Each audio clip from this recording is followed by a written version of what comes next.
Welcome to the AFR Saints channel, where we provide you daily content on your favorite team, the New Orleans Saints. Do us a favor and hit that subscribe button. Be sure to leave your comments below and smash that like button.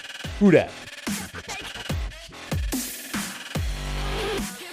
We're going to enjoy this. We've got about 24 hours to kind of soak it in a little bit. And then, we got a short week to get ready to go up to Cleveland. So, yeah, it was a good win. Our guys deserve a lot of credit for battling the way that they battled all year long. And they came out ready to play today, and we made enough plays to win. I said it week one when the Saints rallied to beat Atlanta, as ugly as that was. You damn right you enjoy it. It is hard to win in the NFL. So however you can get a win in the NFL, you take it, you make no apologies for it, and yes, you enjoy it. I know for the Saints, this has not been the season that many of us thought they'd have or hoped or have become accustomed to, given the success they've had over the last 2 decades. And it's very disappointing, and there are some very real questions that this organization is going to have to face when the season's over. What is your path going to be at quarterback? Are you going to go into free agency? Are you going to draft a quarterback? There's some veteran players that, as you make some really difficult cap decisions, you're going to part ways with, and some guys that have been cornerstones of this organization. So you've got some really tough decisions coming, and what will be a likely very bumpy offseason, and you have the uncertainty surrounding Dennis Allen as well. But you're 5-9. You managed to win a game in the NFL on a Sunday. And if you don't think that's difficult, ask the Indianapolis Colts, who just blew the biggest lead in the history of the NFL on Saturday in a shocking loss at Minnesota. So yes, you won, you beat your rival, you won a division game. All of that matters, and you should absolutely enjoy it. I was not really able to enjoy the first quarter of the game. Like, for example, when this happened. He will throw it. And he's going to take a deep shot, and he's got Rashid Shaheed! Taysom Hill to the rookie! Touchdown, Saints! Awesome. Adam Amin, our buddy Adam Amin on the call for Fox. Didn't get to see that. Nope. I was listening to Mike Hoss and Deuce on the radio because the antiquated technology that I subscribed to decided to behave like an antiquated technology. This was the message that I had on my television screen in the den. It was, did anybody else have this happen yesterday? Apparently, and I don't know if this was an issue with Fox. Well, it can't be with Fox, but it was either or with Cox Communication or with the local Fox affiliate, WGMB. But apparently they got overwhelmed with World Cup coverage or viewership, and they went kaput. The Fox channel was not available at kickoff of the game. So I got this black box that said, please try again, having some trouble on our end. This channel isn't currently available. So I didn't get to watch the first quarter of the Saints game. I was just listening on the radio like it was, 1946. Not like the NFL today with every freaking game. And you know what's going to happen?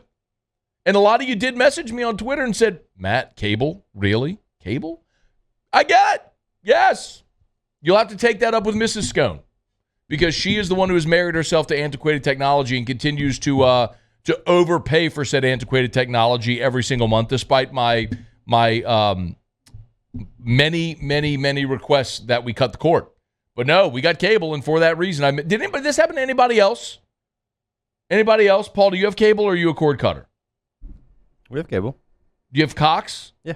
Did you get the beginning of the game? I did. I saw the whole thing. You have Cox? Yes. Okay. Muse, you don't. We talked about this earlier. No. Don't have that. Who else had this happen? It was literally the only channel. The only channel was Cox at the beginning of the game yesterday. But then again, we're also we still got a landline. People laugh about it. I'm like, don't laugh at me. Laugh at my wife. She's the one who insists on having a landline. Pay $3 a month for it or whatever it is. She wants the landline. I don't. Fine, whatever. Have your landline. I don't care. Comes in handy. I'm start missing Saints games, then we got a problem. Yeah. You know what I mean? Anyway, so I didn't get to see it. So I'll tell you my impressions of the beginning of this game without having actually seen it, but having seen it through the eyes of Mike Hoss. Really nice opening drive for the Saints to go down and score to get up 7-0. The touchdown pass to Juwan Johnson on 3rd and 9 was fantastic. I know they reviewed it and scored, saw it later, but very nice to get on the board early. And then came the touchdown pass to Rashid Shaheed, the 68-yarder from Taysom Hill. A few observations. Great to go up 14-0. You get the ball back, and it looks like you're going to put together a drive to go up 21-0. And considering you're facing a rookie quarterback making his first start, a 21-0 hole might have been too much for him to dig out of, as it proved to be, because Atlanta only scored 18 points in the ball game. You have a 2nd and inches. They actually measured. You had 2nd and inches. Cesar Ruiz whiffs. They blow up the play. Kamara loses 3 yards. And then you have a procedure penalty, which now makes it 3rd and 9, and you don't convert. So you went from 2nd and inches to 3rd and 9, you don't convert, punt. Atlanta would kick a field goal to make it 14-3. Then you get the ball back, and you have a beautiful drive going, and you're in the red zone, and David Johnson fumbles in the red zone when you really probably could have put the game away right there. But that's the nature of a bad football team. That's what happens when you have these types of inconsistencies. You don't make winning plays. So despite the fact that you go up 14-0 and you had a chance to shove a dagger in their heart early, you couldn't do it. You went punt, fumble, punt, end a half, and then you scored on your first drive of the second half, answering Atlanta's touchdown drive. So you're up 21-10, and the Saints would manage to hold on. But even then, it became almost a circus act. Like you're trying to run out the clock, and Taysom Hill can't get the first down. So now you've got a 4th down play, and you put Taysom Hill under center. Now listen, I'm the guy who screams, stop going out of the shotgun in short yardage situations. Put your quarterback under center. He knows the snap count. Pick the gap and just lean forward. But when Taysom Hill is always in the shotgun, now you're asking him to do something he doesn't do, which is take a quarterback center exchange under center. And, of course, he fumbled it, and you recovered it, but you turn it over on downs, and you gave Atlanta at least a breath, a last gasp there. But Desmond Ridder ended up not realizing the clock ran out of bounds, and the Saints would hold on to win. But that's just – I tweeted it yesterday. This season can't end soon enough.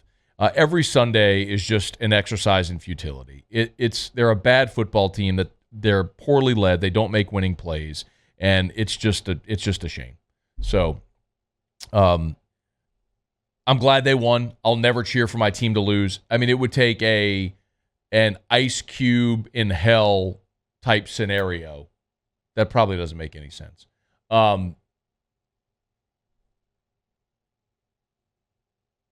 There's not an ice cube's chance in hell that I would cheer against my team. That's what I meant to say. But the only scenario would be something like the Jets a few years ago. If you remember, the Jets in Jacksonville were competing for the worst record in the NFL. The Jets won a game late in the season. Ultimately, Jacksonville got the first pick, which was Trevor Lawrence, and the Jets end up taking Zach Wilson. Well, when you think of it in those terms, what mattered more, winning that game or drafting your franchise quarterback? We obviously know what the answer is with the benefit of hindsight, and that would be the only scenario where I could even imagine cheering against my team. So there's some of you who are like, I wish the Saints would lose out so they'd fire Dennis Allen. What I would like to see is for the Saints win out. I would like to see them actually show progress and show signs of progress and sort of a comeuppance and development and progress. I just don't think that that's realistic. But they got a short week now to go on the road to take on the Cleveland Browns. A couple of other highlights from the day. Juwan Johnson with a couple of touchdown receptions. Hard to believe that Juwan Johnson is leading the Saints in touchdown receptions on the season. I mean, good for him. He has made the most of that opportunity.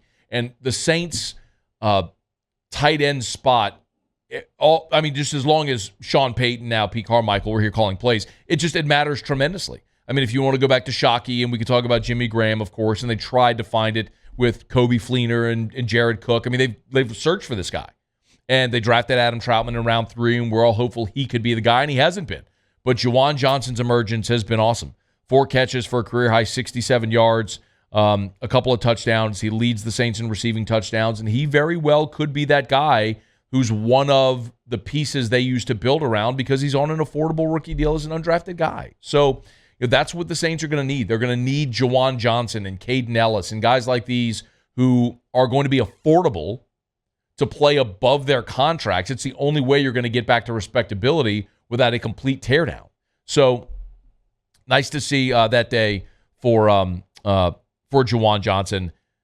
Terrible by the fumble by David Johnson was awful, and it's a spot where you could put it away. I don't know why he would even be back this week, but we'll see how it goes. But the other one to mention, of course, is the guy who you just heard on the touchdown reception in Rashid Shaheed, because another undrafted guy who's playing way above his contract, and that's just what it's going to take. And they'll have these decisions and conversations in the offseason about quarterback and how they're going to make over this roster when they're going to have to clear $60 million worth of cap space again, and you're going to see restructures, and you're going to see veteran players, let go.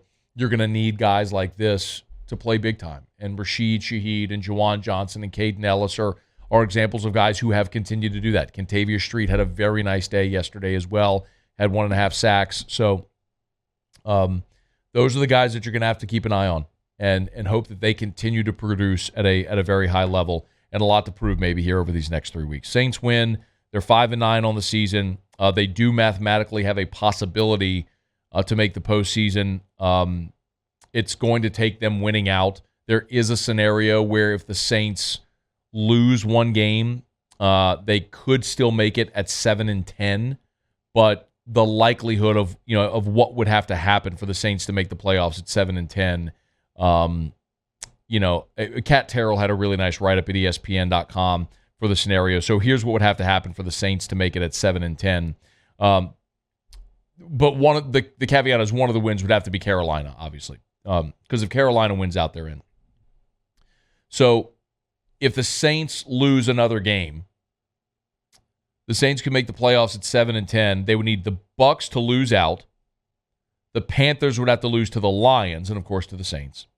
And then the Falcons would have to lose to either the Ravens or the Cardinals. So the Falcons lose one of those games. The Panthers lose to the Lions. Saints would have to obviously beat Carolina, and you need Tampa to lose all their final 3 games. So it's possible, certainly not likely, but there is a heartbeat in a terrible NFC South for the New Orleans Saints. Hey, thanks so much for watching. Please leave your comments. I love to interact, and be sure to hit the red subscribe button below.